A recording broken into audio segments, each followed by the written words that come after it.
নমস্কার বন্ধুরা, আবার একটা নতুন বিষয় ও নতুন ভিডিও নিয়ে এলাম তোমাদের কাছে। চলো আর দেরি না করে শুরু করা যাক কম্পিউটারের নতুন একটা বিষয়। প্রথমে কম্পিউটার শেখার আগে যে জিনিসগুলো সবাইকে জেনে নেওয়া উচিত ও শিখে রাখা দরকার, সেটা হচ্ছে প্রথমে কম্পিউটারের এই পুরো ডিসপ্লেটাকে কম্পিউটারের ডেস্কটপ বা স্ক্রিন বলে। তো নর্মালি সবাই ডেস্কটপ বলে থাকে। এটা হচ্ছে কম্পিউটারের টাস্ক বার। মনে রাখবে, এটা কম্পিউটার টাস্ক বার। এটা হচ্ছে হিডেন আইকন।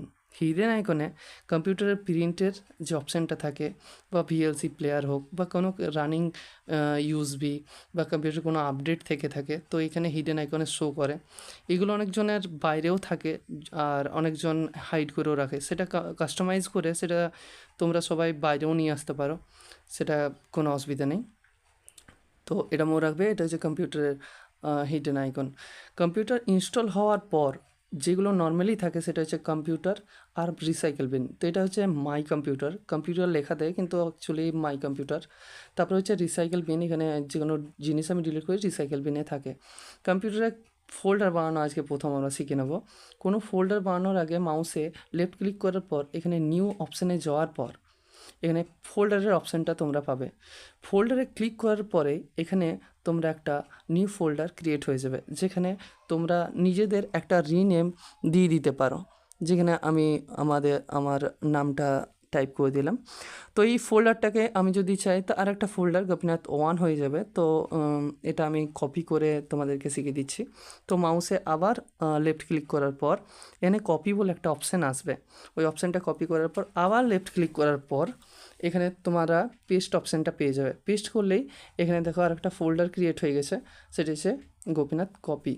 ঠিক আছে, এটা আমি যদি ডিলিট করে দিই তো এটা ওই রিসাইকেল পিনে ডাইরেক্ট চলে যাবে। ওটা পারমানেন্টলিও ডিলিট হয়, সেটা হচ্ছে শিফট ডিলিটে। ঠিক আছে, তারপরে তোমাদেরকে যেই জিনিসটা তোমাদেরকে শিখিয়ে দেবো সেটা হচ্ছে নেক্সট কম্পিউটারের ডিসপ্লেটের ওয়ালপেপারটা চেঞ্জ করা। তো আবার মাউসের লেফট ক্লিক করার পর পার্সোনালাইজ অপশানটা প্রেস করতে হবে।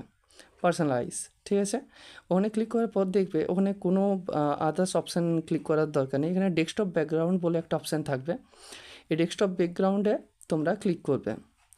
এখানে কোনো ফোল্ডার তোমাদের শো যদি আছে, ফোল্ডারে ফটো রাখা আছে, তো এটা ব্রাউজার করার পর আমার যেমন ডেস্কটপে টেকে আছে, টেক ফোল্ডারে, তো আমি ফোল্ডারে টেকে ফটো রেখেছি। তো এখানে আমার কিছুগুলো ফটো আছে, তার মধ্যে যে কোনো একটা অপশান আমি একটা ফটো দিয়ে দিচ্ছি, যেমন এটা। সেভ চেঞ্জেস করে দিলে সেটা তোমরা স্ক্রিনে দেখতেই পাচ্ছ, আমার ফটোটা চেঞ্জ হয়ে গেছে ওয়ালপেপারে। তো এরকমভাবে তোমরা ডিসপ্লেতে ওয়ালপেপার চেঞ্জ করতে পারো। যদি অসুবিধা হয় তো ভিডিওটা আবার পিছনে নিয়ে এসে দেখতে পারো। তারপর হচ্ছে স্ক্রিন সার্ভার। স্ক্রিন সার্ভার তোমাদেরকে আবার প্রথম থেকে দেখিয়ে দিই। এটা উইন্ডোজটা ক্লোজ করি, আবার মাউসের লেফট ক্লিক করার পর পার্সোনালাইজ ক্লিক করার পর ওখানে স্ক্রিন সার্ভার তোমরা অপশানটা পেয়ে যাবে। এখানে স্ক্রিন সার্ভার পাওয়া যাবে, এখানে নান থাকে নর্মালি। সেটা তোমরা যদি চাও তো বাবলস করতে পারো।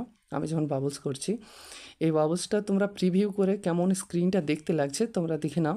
এরকমভাবে স্ক্রিন সার্ভার যেটা মোবাইলে থাকে সেরকম কম্পিউটারে থাকে। সেটা মিনিমাম 1 মিনিট তোমরা যদি কম্পিউটারটা না ছোঁয়াছুঁই করো তো 1 মিনিটের মধ্যে এটা বাবলসগুলো আপনি আপ শো হয়ে যাবে। ঠিক আছে, তো যেমন আমি এবার 3D টেক্সট করছি, তোমরা সেটিংয়ে যে পর তোমাদের নাম দিতে পারো। যেমন আমার নাম দেওয়া আছে, সেটা প্রিভিউ করার পর তোমাদেরকে দেখিয়ে দিচ্ছি। এটা এরকম দেখতে লাগবে।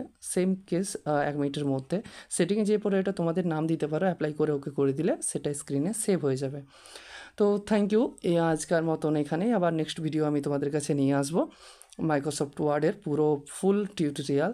তো তার আগে তোমাদেরকে সাবস্ক্রাইব করে দিতে হবে এই চ্যানেলটা, এবং লাইক শেয়ার তোমাদের কাছের বন্ধুদের কাছে শেয়ার করে রাখবে। থ্যাংক ইউ, ধন্যবাদ।